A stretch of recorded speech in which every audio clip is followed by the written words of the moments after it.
मांगरोल सूरत जिले में भारी बारिश से मांगरोल तालुका सबसे अधिक प्रभावित हुआ। पिछले 24 घंटों में लगभग 5000 लोगों को बचाया गया और निकाला गया। सभी लोगों को सुरक्षित जगहों पर बना दी गई।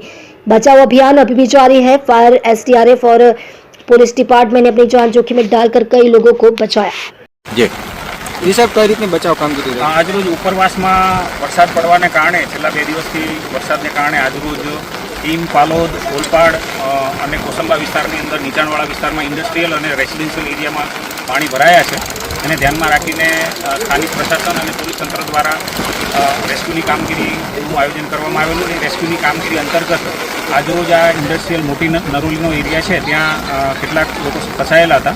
એમાં 15 જેટલા 2 થી 5 વર્ષના બાળકો છે, એમાં 12 જેટલી સ્ત્રીઓ છે અને 12 જેટલા પુરુષો છે ફસાયા હતા. એમને ઊંડા રસ્તામાં જઈને છાતી સુધીના પાણીમાં જઈ અને એ લોકોને રેસ્ક્યુ કરવામાં આવેલા છે.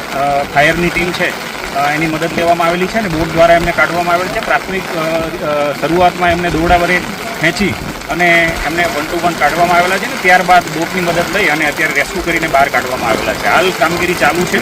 હજુ પણ બીજી કોઈ જગ્યાએ કોઈ કોલ મળશે તો એ માટે થઈને પોલીસ તંત્ર, એસડીઆરએફ અને ફાયરની ટીમ તૈનાત છે.